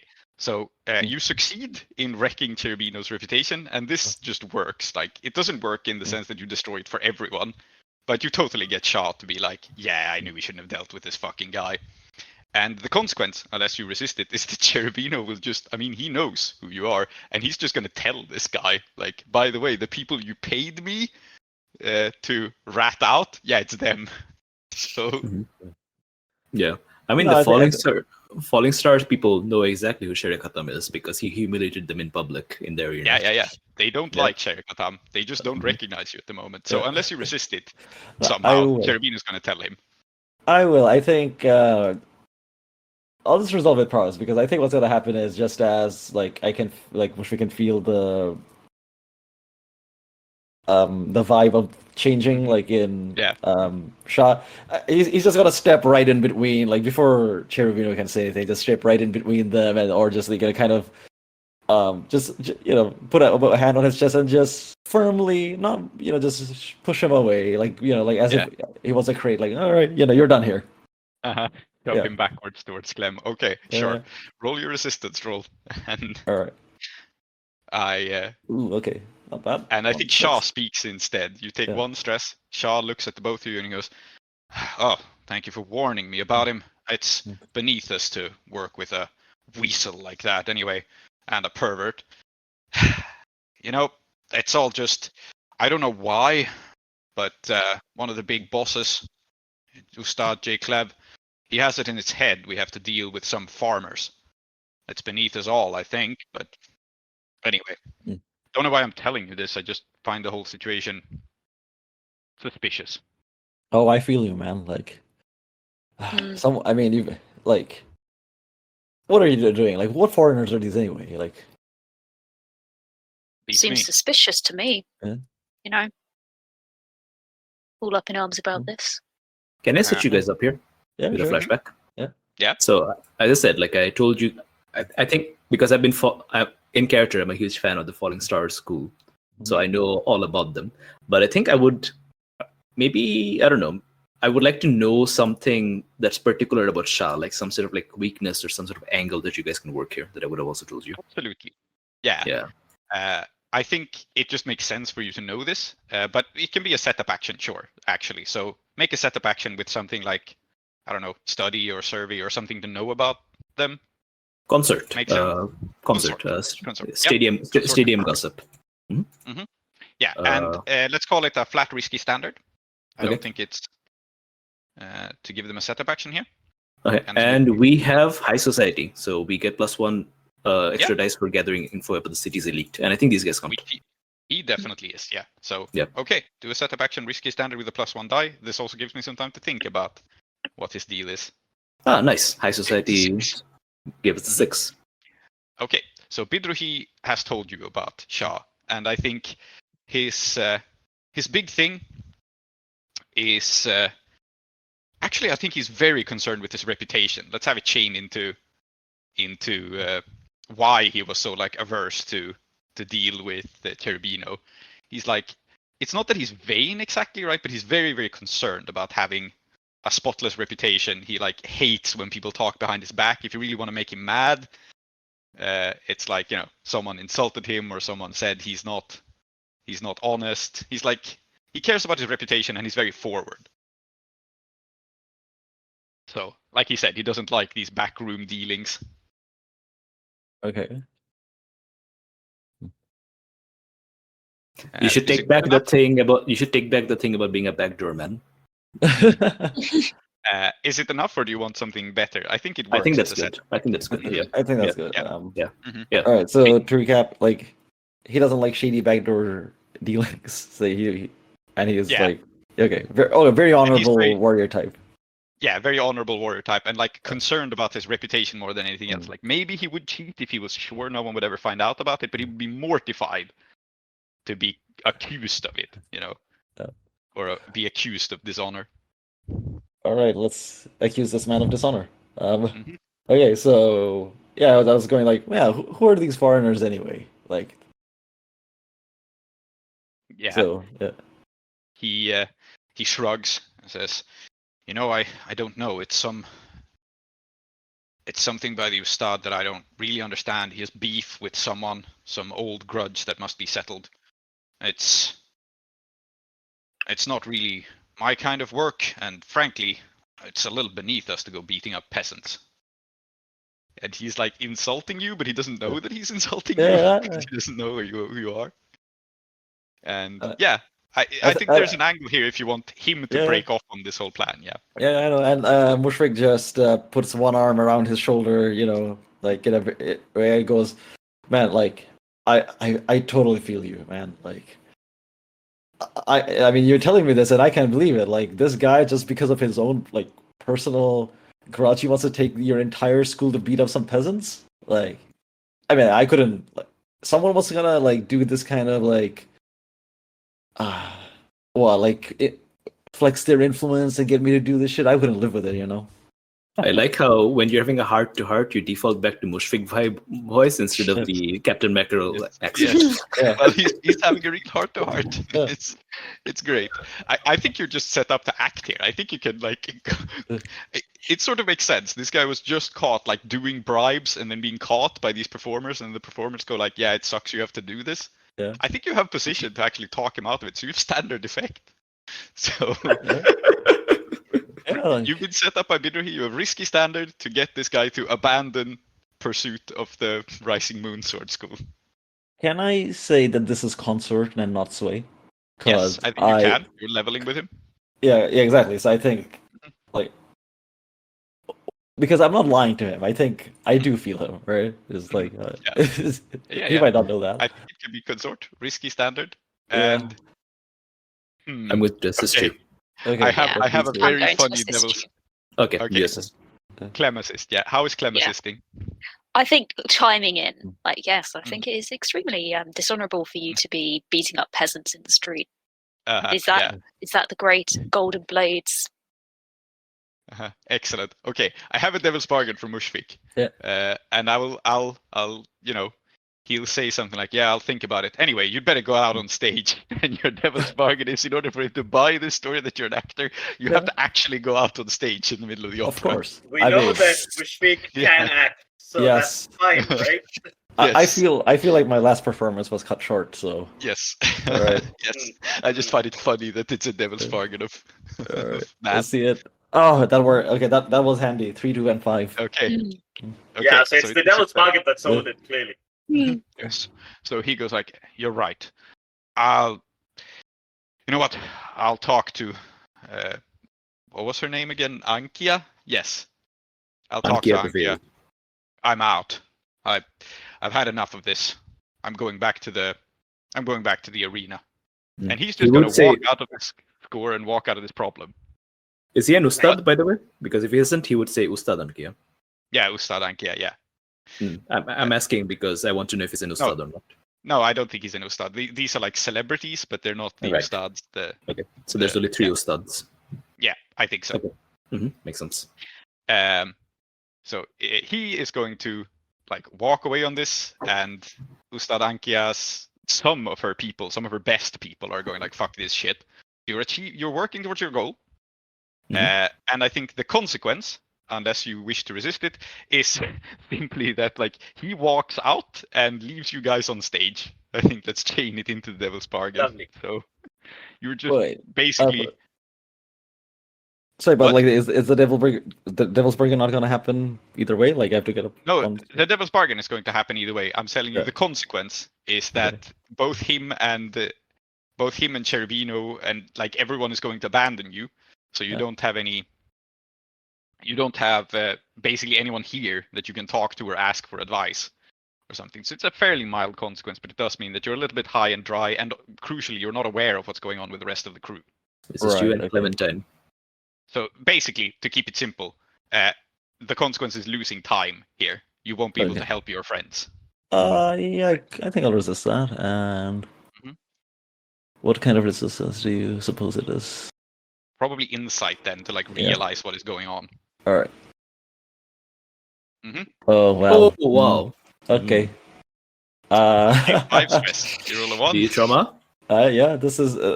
I trauma the last. Can I tell you what the trauma is? Because I know what the trauma is. Okay, what is it? He has to go on stage. Like the reason why it really was sold that because the Devil's Bargain was what sold it, right? Right?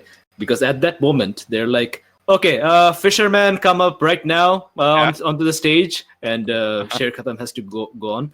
And it's a story set in the desert.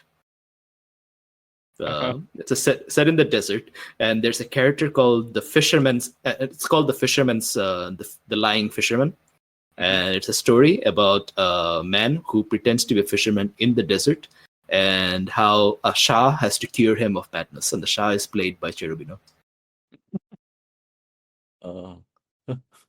Okay, excellent.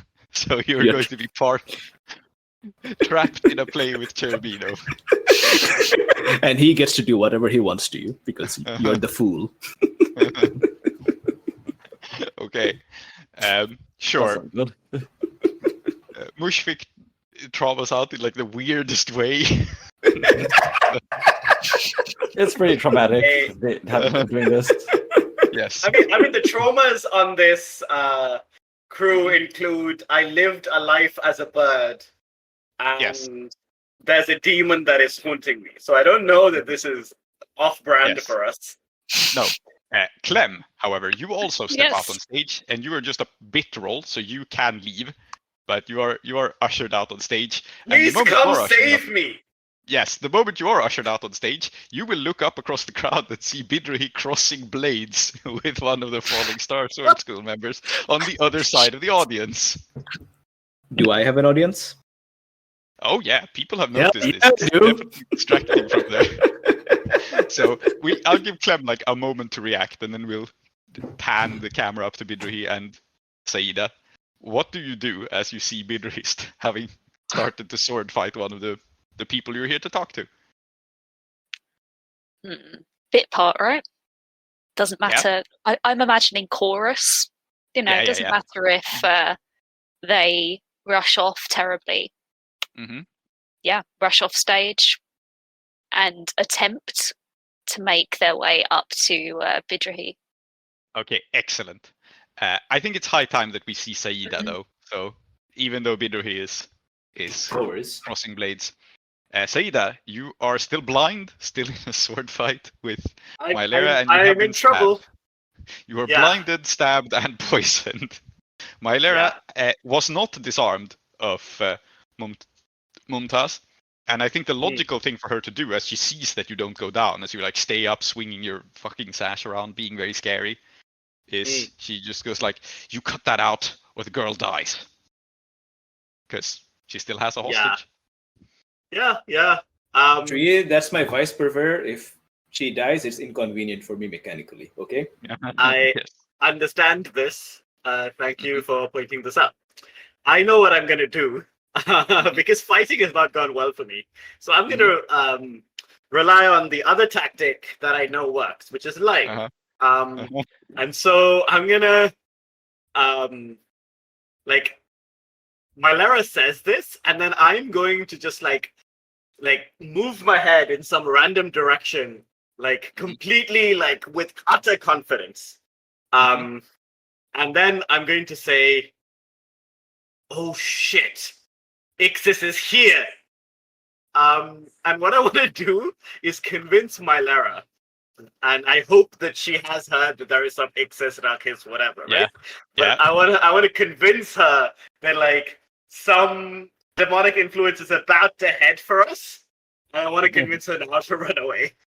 Okay. But So I want to have this happen in a way where like her running away doesn't necessarily mean that like we lose her mechanically, I guess, or something. I'm not sure, because I know you offered that to me as a desperate consequence, so it's weird to aim for that now as a success. Well, that was running away with Mumtaz, to be clear.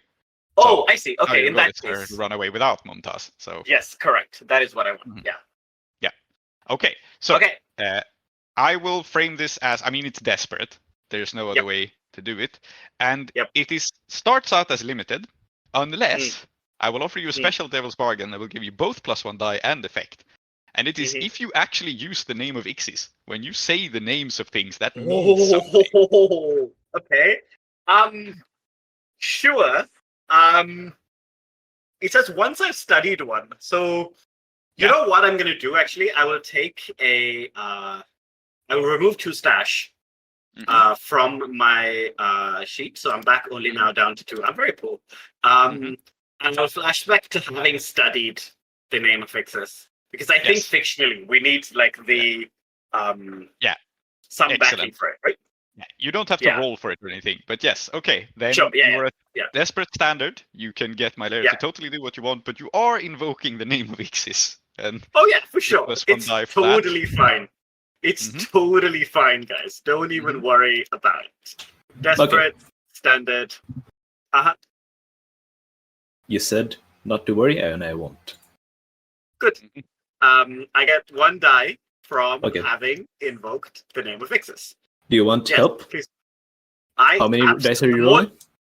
I'm rolling 4, but 5 couldn't hurt in this case, because it's possible if I fail here, I just die along with your vice purveyor, which is annoying for you mechanically. Yes.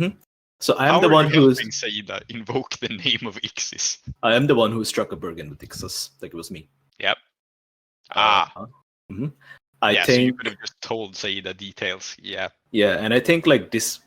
So this doesn't actually cost me stress because I'm still using my free stress, but it would cost me stress because the way it would work is that to say that Ixis is here, like there is a truth to this. Ixis is here. Ixis's eye is on us in some capacity, and I think we are here. Yeah. We are Ixis, and I think like there would be, as you speak, a leech would crawl out of your nose. Yeah. Fucking God. Yeah. Sure. I mean, your crew has made a bargain with one of the aspects of Ixis, who is a demon prince. Yeah. So, yeah. Great. Yeah. Okay. 5 dice it is. Take another bonus. The great thing about this, by the way, is that while the leech does crawl out of my nose, because the bag is still on my head, the leech is a personal detail just for me. Yes. Mylera does not see it. No, but she might feel it. So, desperate standard with 3 bonus dice now, is it? Yeah. No, it's Devil's Bargain, my special ability, and assist. Yes, great. Yeah. Watch me roll 6 ones. It's possible. Okay, it's possible. We are not manifesting this. 2 6s. It's like from the assist and the Devil's Bargain, presumably. Okay, so Mylera will go like, oh shit, they have more powerful backing than I thought. She's going to drop Mumtaz. She is not going to fuck with the Uduashan demon princess, who she understands very poorly. And so she's going to drop Mumtaz and run away. The special effect you will get here, the crit bonus you will get, is that there's a leech on her, and you now have the slightly disturbing ability to attune to track her, because Ixis wants this woman dead. Yeah, of course Ixis does. Ixis wants you to kill the assets of House Anrakis, which are these fucking cool swordsmen. I have another idea for how this can look, if I may. As the leech crawls out of you, you see it plop to the ground, and it kind of like lengthens and fattens, and then it just like starts scooting, chasing her, and it's just saying Mylera, Mylera, Mylera, Mylera, Mylera, Mylera. Yeah, that's also great and disturbing. So yes, Ixis is allowing you to track her, and to be clear, your crit bonus here is Saida, since you are attuned to the supernatural, you will be able to find her as long as she remains in this general area. Yeah, very good. This is great because that's another person whom we can track down and then convince not to fuck with us, lest we pull some shit. Yes. Yeah, so as she runs away, I'm going to grab the bag off my head.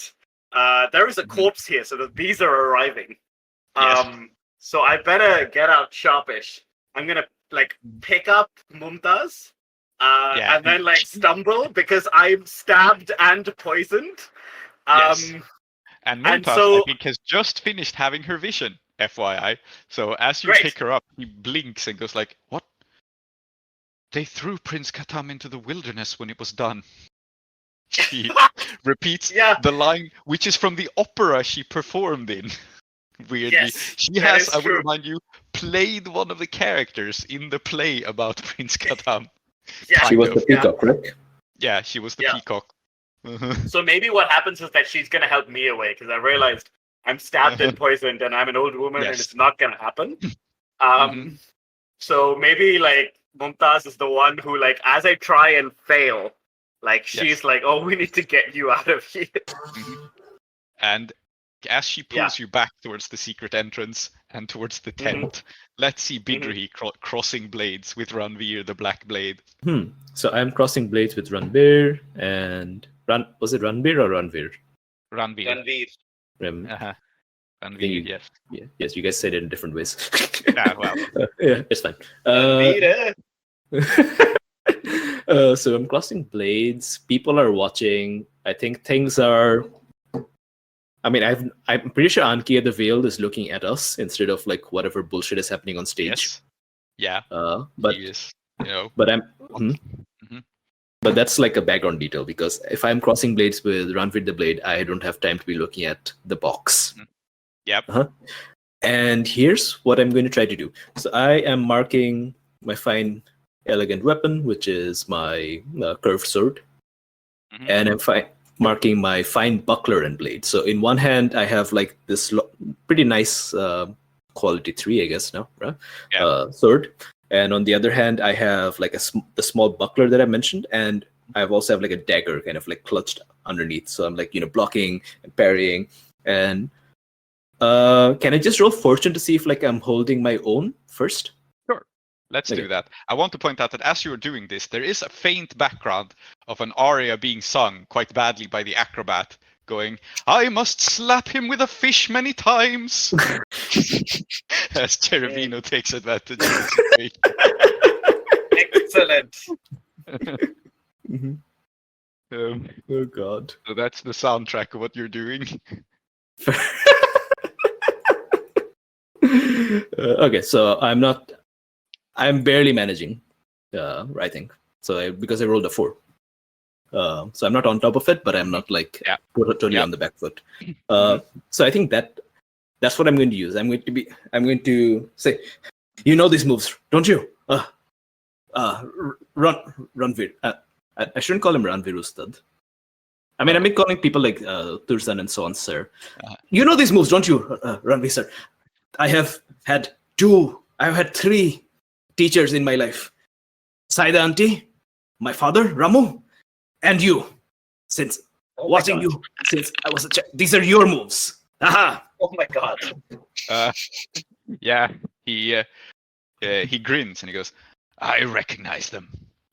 I recognize them well. But I don't. But watching and doing is a whole other thing altogether.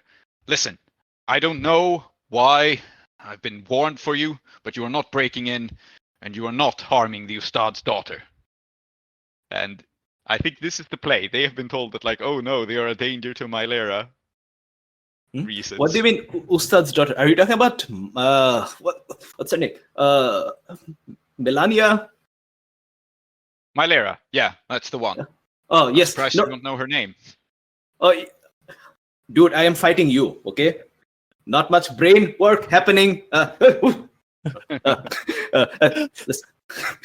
then you kind of duck a deadly blow. Yeah. Okay, I don't know what they told you or why. I mean, I don't really have much interest in Mylera.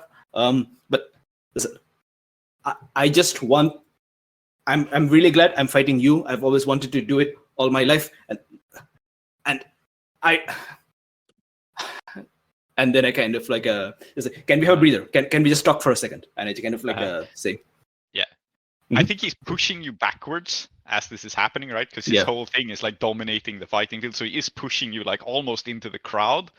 And so how would you react to me wanting like a breather? Because that's like kind of being submissive, right? Yes, I think it's an action. Put it like that. And I think it's plain risky standard. Like you can do it. And the risk is that he will get the upper hand on you somehow. He's not necessarily fighting to instantly kill you, although he could. He's not holding back, but he's not like personally invested in killing you.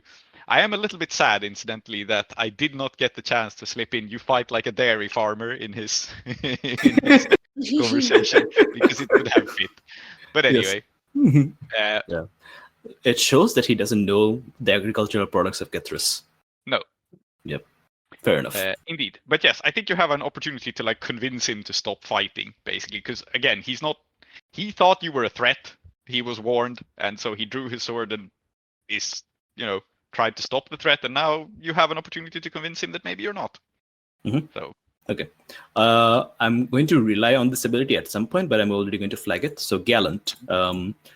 Feats of finesse are impressive. +1 dice when making an intimate connection with someone you've impressed. Have I impressed him yet? Yes, I think you have. But the twist here is I don't think you're making an intimate connection now. You're just asking for a breather. Okay. So you can get this further on, but for now you're just basically asking for a pause, right? Risky and standard. Then maybe you have a chance to make a connection. Yes, risky standard. Okay, cool. I will push myself. Mm-hmm. It's a 5. Okay. So, how to? Okay. Can I propose my own risky consequence? Yes, you can. I have one in mind too, but okay. What I would, I was going to kind of like go on my knees and kind of like hand up my sword to him at some point.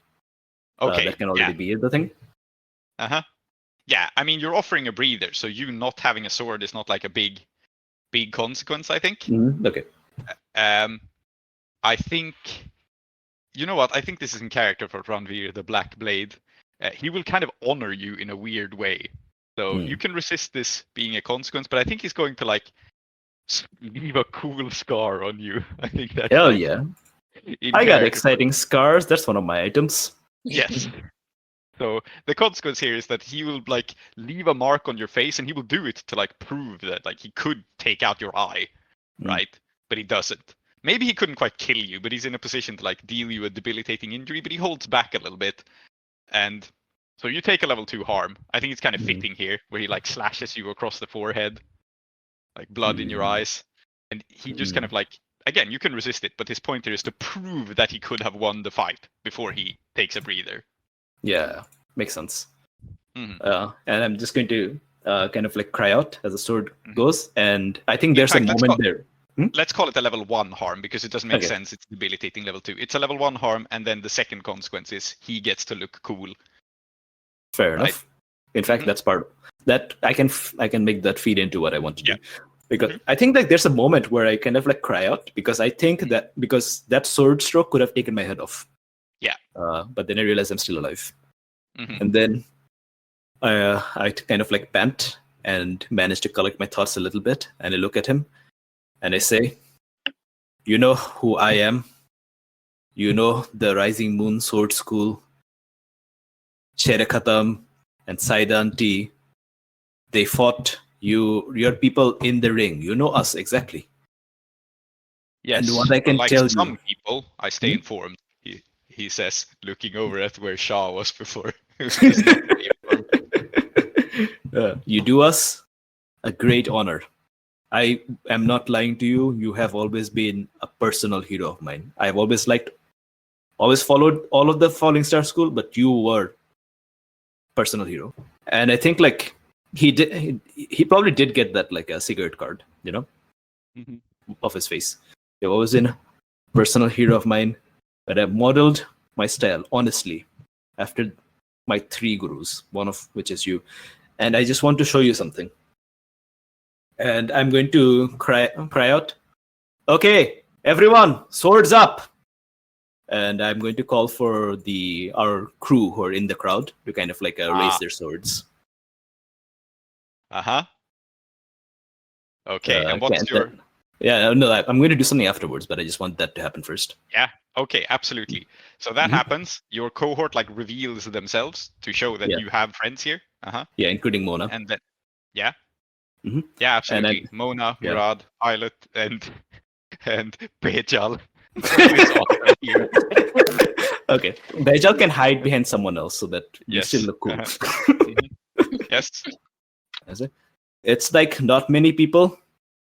Honestly, we can't really take you guys in a fight, but man, why do we need to? I am so inspired by all of you, and there's room enough in Udwasha for more than one school of badass swords people, right? Aren't you like fucking tired of like fighting these? Like you guys end up have to fighting each other to keep things interesting. And we are here now. Like just give us some breathing space. Like all this, like I don't give a shit about Mylera Klev and like whatever's going on here. Just like, can't we just chill out? You know? Okay. Yeah.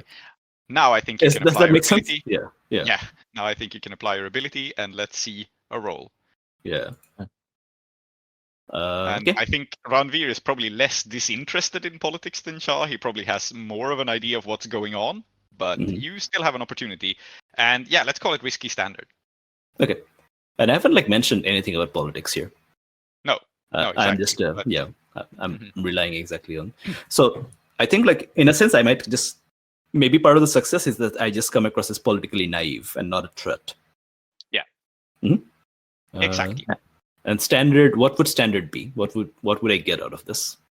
Standard is, I mean, your ability improves, so it is to form some sort of connection with him, where he maybe it's not that intimate, but I'll have your ability apply, right? Where he goes, yeah, this is a kid who admires me.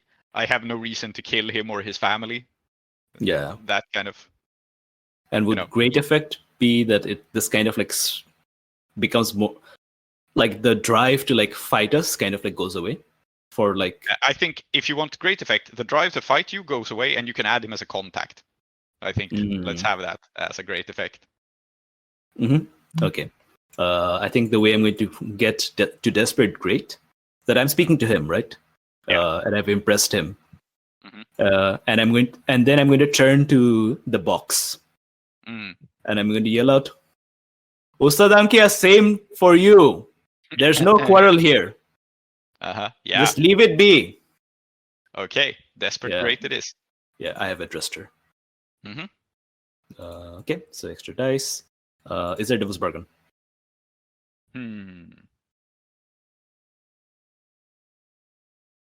That is a good question. Yes, there is a Devil's Bargain, actually. And it is... Ranveer is apparently quite perceptive, as opposed to Shah. He apparently has like a good idea of what's going on. I think he will notice that like Ixis is behind this. Like he'll notice some sign of the demon on you, and he'll go like, okay, this kid is clearly innocent and naive, but okay, the Rising Moon Sword School is involved with a rival house somehow. It's quite a bad Devil's Bargain because it means you're not totally scot-free. Yeah. But he'll still, he will not regard you personally as a threat, but he will be wise to what is going on. Yeah, and we don't want to end the war. The war is so much fun. The other reason why taking this Devil's Bargain is bad is, of course, Ixis is a stealthy demon and does not appreciate its place being revealed. And you are revealing one of its plays if you do this. I mean, maybe not wittingly, but yeah. Ixis should have thought of that before coming to fucking Bidrohi. Do your research, man. I think the reason it's revealed is obvious, actually. He's looking at your cool scars, and you have the leech marks that the doctor left on you. Yes. And he goes like, why is this naive kid pulled into... Oh, I see. Excellent. Yeah.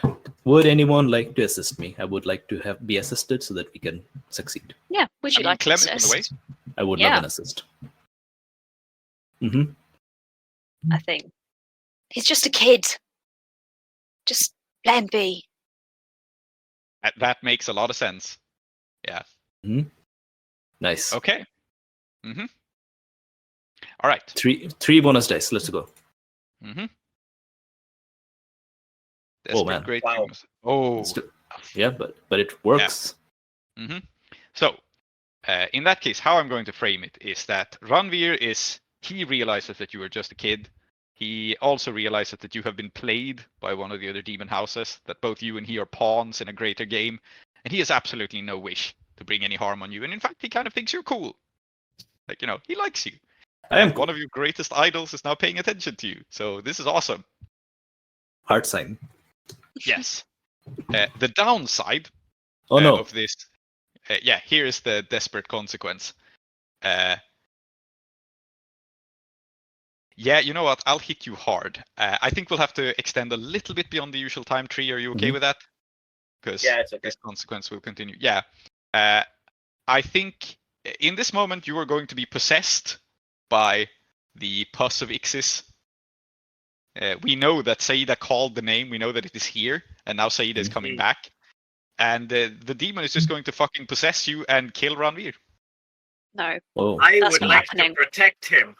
Are you Prince, sure? you Would know- you like me to protect him? Prince, I Yeah. like being I love role playing being possessed. Uh-huh. Mhm. Yes. The reason I'm saying I'd like to protect him is it's my fault Mhm. that is happening, but also I've got an extra die.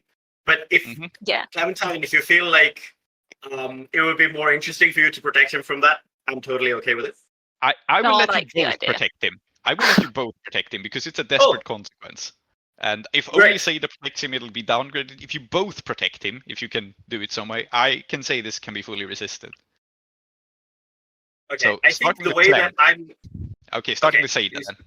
No, Yeah, go start ahead. with the Saida. way that I'm Go ahead. the way that I'm protecting him is I pulled on the demon, so I think I can feel something shift, right?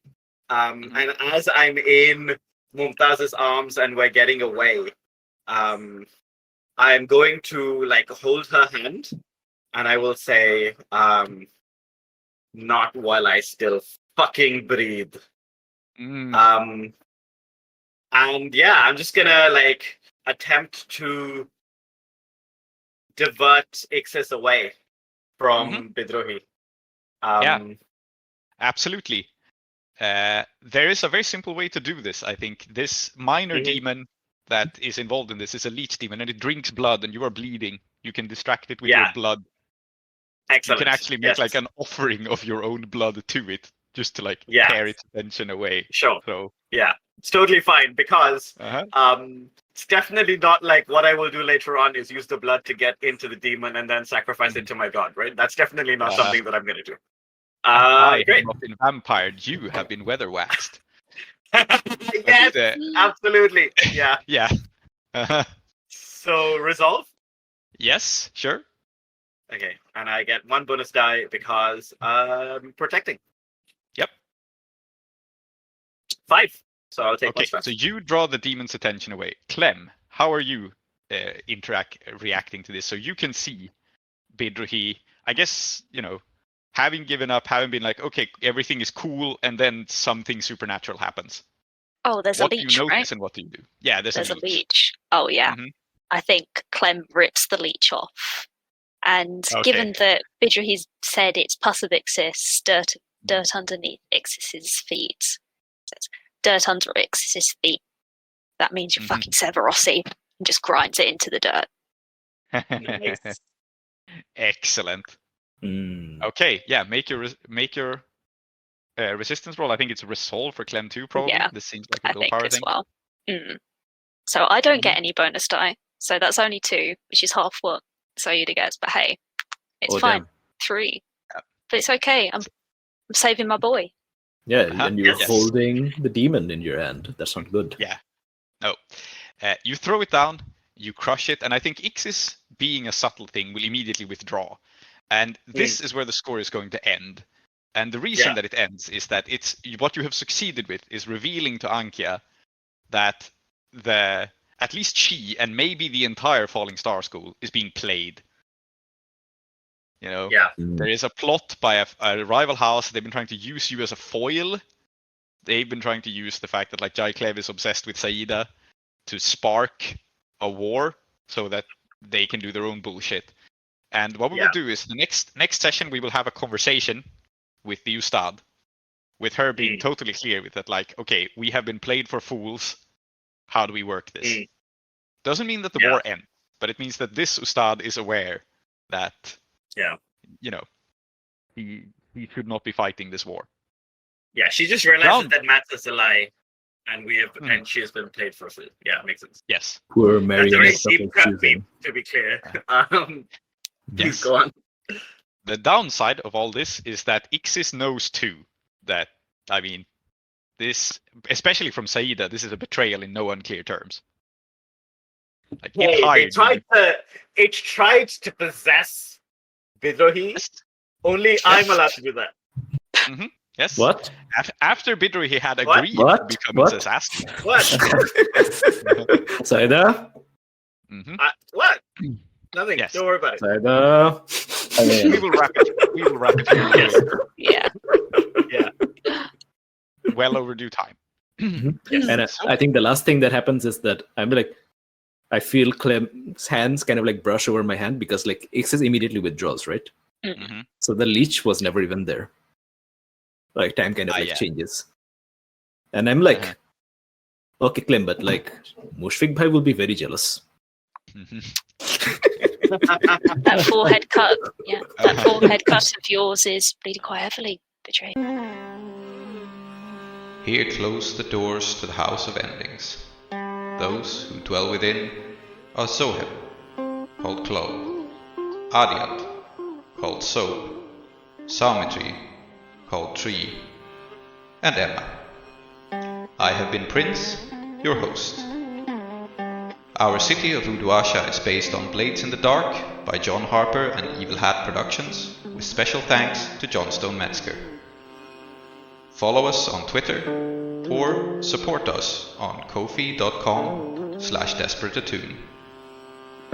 If you want to engage further with us, we also have a Patreon at patreon.com/desperateattune, where you will get our newsletter, extra content, and updates from Uduasha.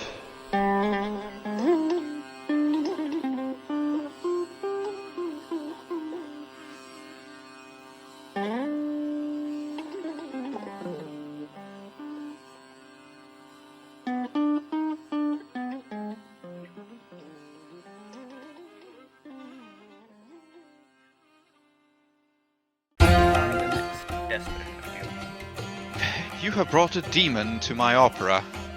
I'm not best pleased with that, to be honest. Demon? What demon? Sherakata, have you been bringing demons around? No demons here. No demons here. And sure, Mushfik turns out his pockets. Yeah. She gestures at Bidrohi and she says, something did something to you. I'm not sure exactly what it was. And I think Ranveer just says in a low voice like, I noticed it too. As he says it, there is this tone of like he realizes that he was in sudden and unexpected danger. Okay. I think this is a big moment for Bidrohi. This is a horrible moment, lots of pressure from all around, but you know what? He's forged in the fire. Yeah. So I think he just says, I don't know what you are all talking about, Ranveer sir and Ustad Ankia. Oh my, Ustad Ankia. And then he almost falters, but then he kind of regains his composure. I don't know what you are all talking about, but what I can say is that someone has poisoned my Ustad. And this is a big one because this is the first time I'm acknowledging Saida as Ustad. Yeah. Someone has poisoned my Ustad, and someone has done something horrible to my girlfriend. You see her, that hot lady? That's my girlfriend. And someone has this. These are things that I can see. These are proven. These have happened, and I demand